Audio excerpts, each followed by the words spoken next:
नमस्कार विद्यार्थी मित्रांनो, सीसॉ स्पर्धायन या युट्यूब चॅनलमध्ये तुमचं मनापासून स्वागत आहे.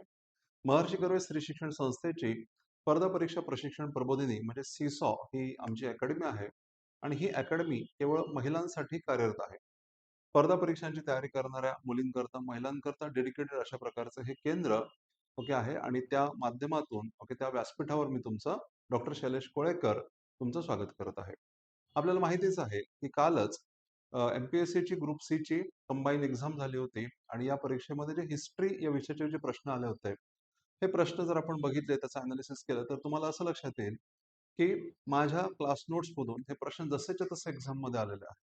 आणि हे बघितल्यानंतर निश्चितच मला आनंद झाला आणि मला ही गोष्ट सांगावीशी वाटते. ही गोष्ट मला तुमच्यासोबत शेअर करावीशी वाटते, की जर आपण चांगल्या पद्धतीने अभ्यास केला, योग्य पद्धतीने सोर्सेस आपण कव्हर केले, तर आपल्याला निश्चितपणे 10 पैकी 9 प्रश्न, 10 पैकी 8 प्रश्न इतका आपल्याला चांगला स्कोर काढता येतो आणि हीच गोष्ट तुमच्यापर्यंत पोहोचवण्यासाठी आपण हे एक डिस्कशन सेशन घेत आहोत, लक्षात घ्या. आणि योग्य ते उत्तरं काय आहेत हे तुम्हाला कळावीत आणि हे करत असताना सोर्सेस कसे वापरायचे, अभ्यास कसा करायचा, नेमकी माहिती कशी पिकअप करायची, हे सगळं तुम्हाला लक्षात यावं.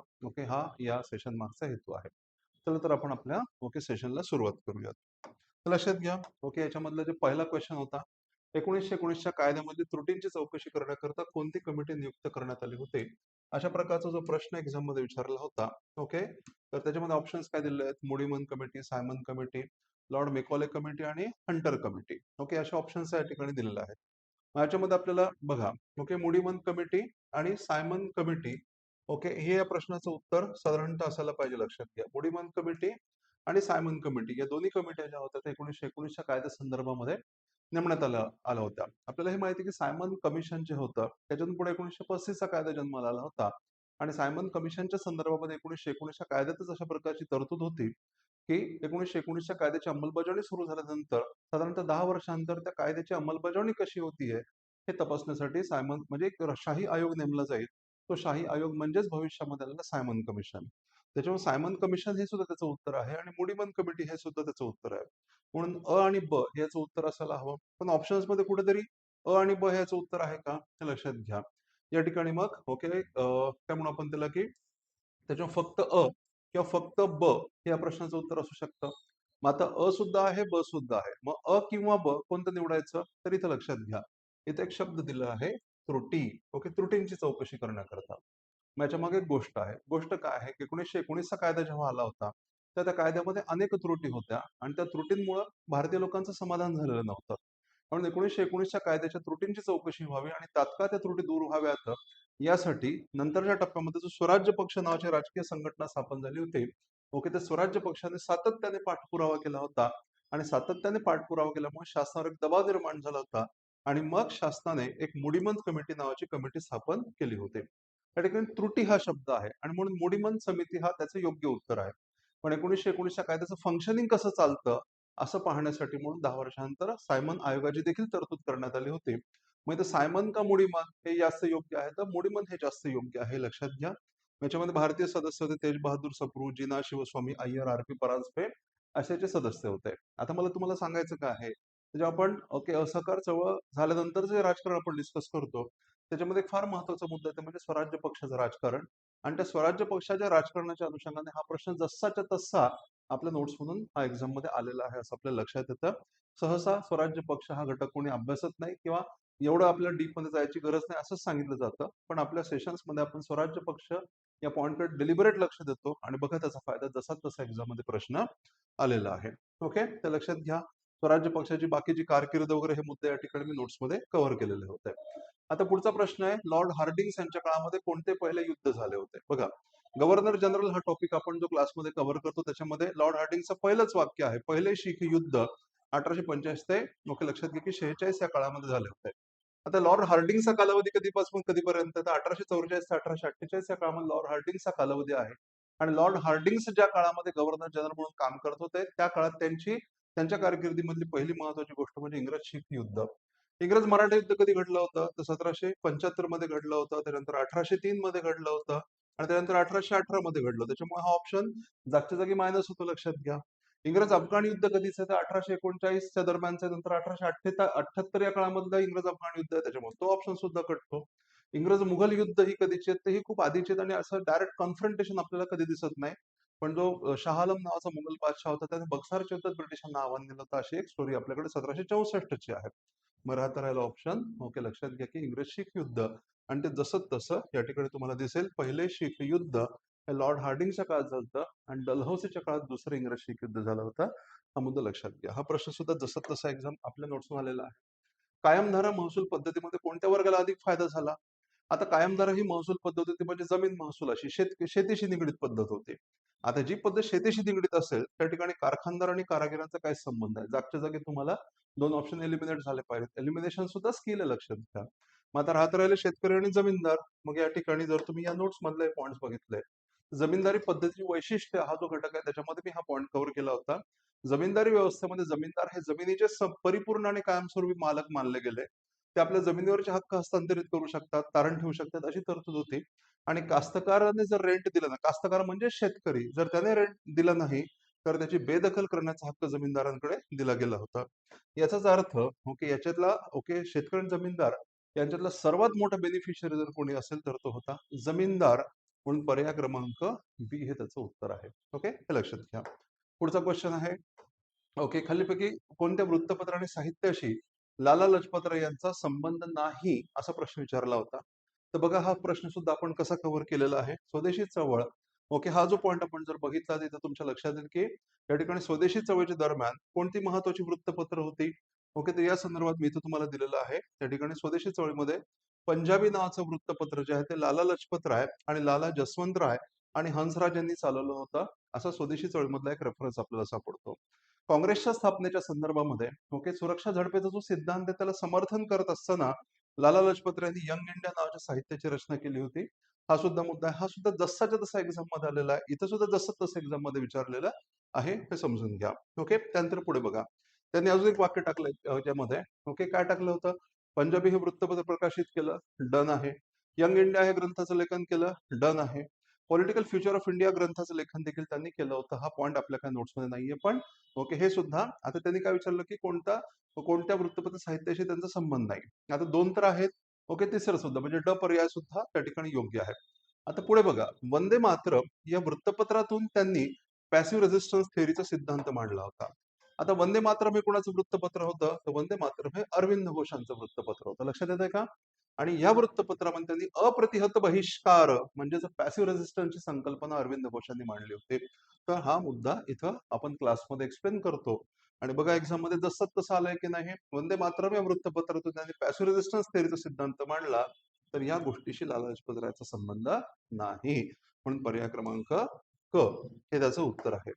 पुढचा क्वेश्चन बघूयात आता आपण. ओके, खालील वर्णनावरून समाज सुधारकाला ओळखा.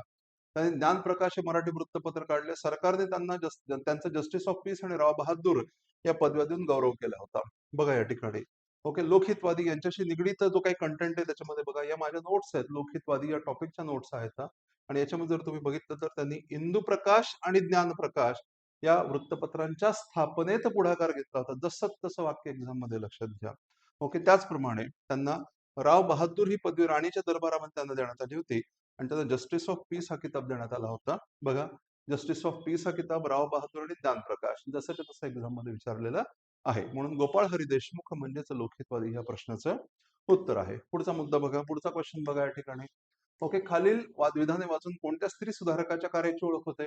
शारदा सदन आणि आर्य महिला समाज या संस्थांच्या स्त्री उद्धाराच्या कार्यात त्या सहभागी होत्या. हे दोन नावं म्हटलं की दोन नावं समोर आपल्याला आली पाहिजेत. एक म्हणजे पंडित रमाबाई, दुसरं म्हणजे रमाबाई रानडे.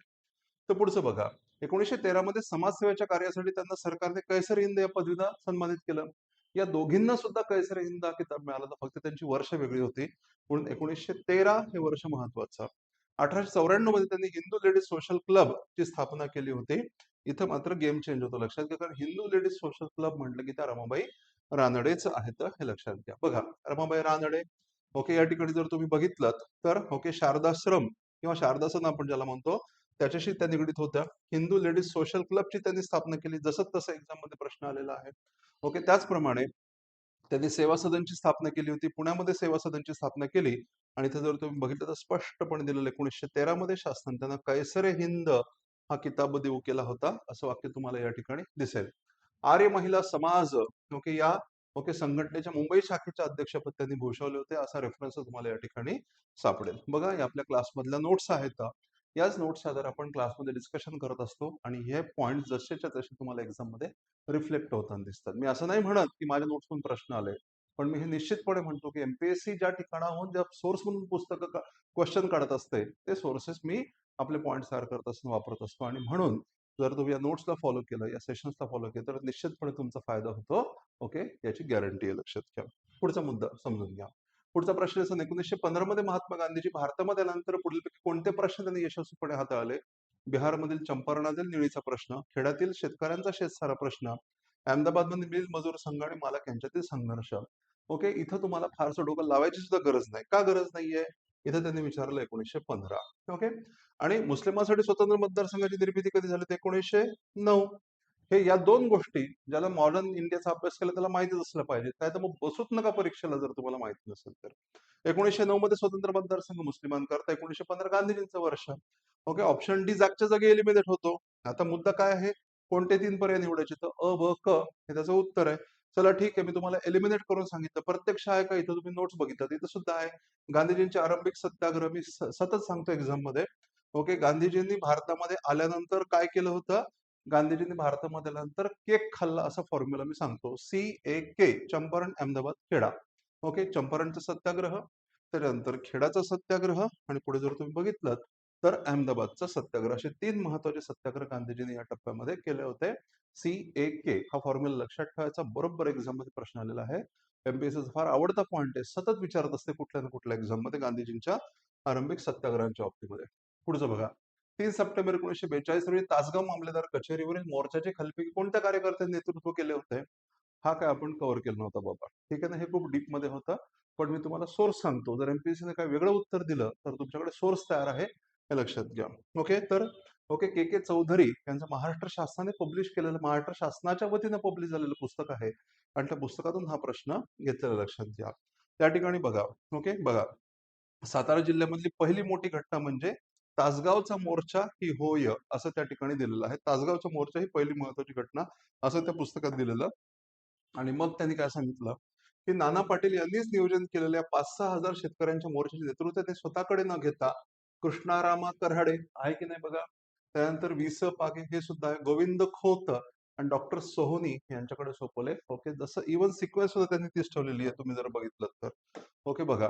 ओके, कृष्णारामा कराडे, वि स पागे, गोविंद खोत, यकृत सोहोनी, सिक्वेन्स सहित तसाच्या तसा प्रश्न विचारलेला आहे.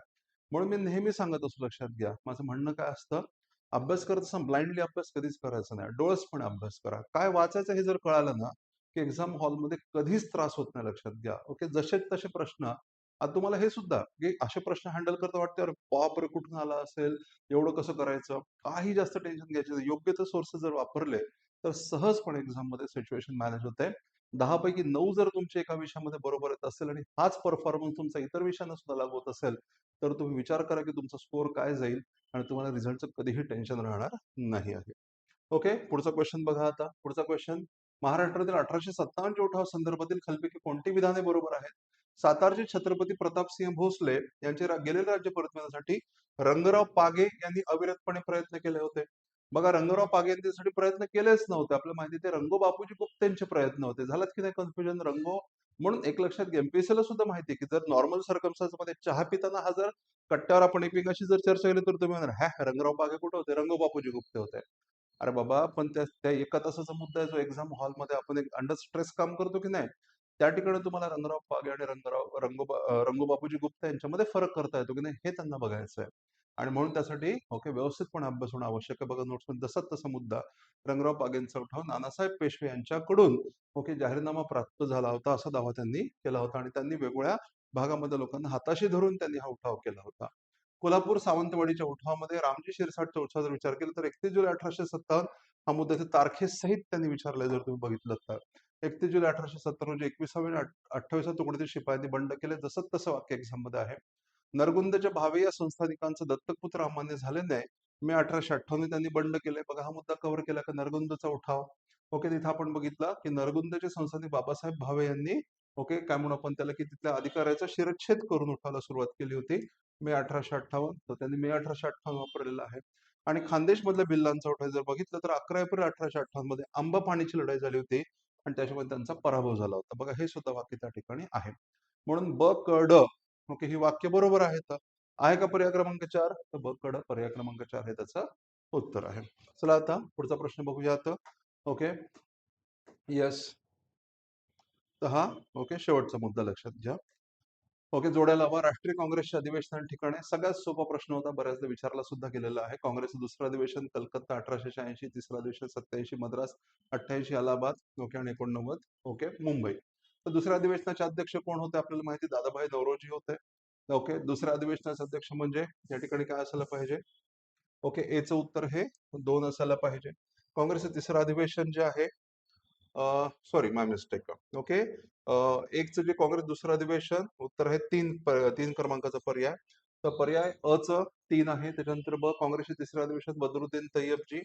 ओके. त्याच्यानंतर हे झालं ब चं उत्तर आहे. क चा जो आहे काँग्रेसचे चौथे अधिवेशन जॉर्ज ज्युल पहिला युरोपियन व्यक्ती जो काँग्रेसचा अध्यक्ष बनला होता आणि काँग्रेसचे 5वं अधिवेशन विल्यम वेडरबर्न ओके जो की ओके पुढचा युरोपियन अध्यक्ष बनला होता. सो 3, 1, 4, 2 या प्रश्नाचं उत्तर आहे. बघा काँग्रेसचे दुसरे अधिवेशन दादाभाई नौरोजी अध्यक्ष होते. काँग्रेसचे तिसरे अधिवेशन बदरुद्दीन तय्यबजी अध्यक्ष होते.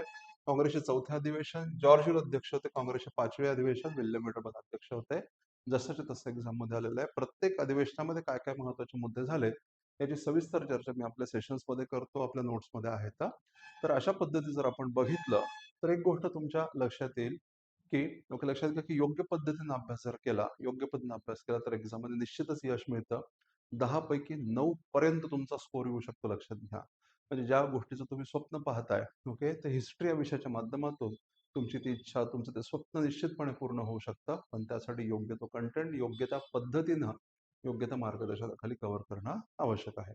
आणि हीच गोष्ट सांगण्यासाठी मी तुम्हाला एक अपडेट देऊ इच्छितो, की आपल्या प्लॅटफॉर्मवर सुद्धा केवळ महिलांसाठी असणारी ही अकॅडमी आहे आणि आपल्या प्लॅटफॉर्मवर सुद्धा आपण ओके कंबाईन परीक्षेच्या बॅचेस सुरू करणार आहोत. ओके या संदर्भातले अपडेट जर तुम्हाला जाणून घ्यायचे असतील तर तुम्ही आपल्या ओके स्पर्धायन ओके या चॅनलला सबस्क्राईब करा आणि त्याचबरोबर आमच्या टेलिग्राम चॅनलवर सुद्धा तुम्ही अपडेटसाठी जॉईन होऊ शकता. Thank you very much.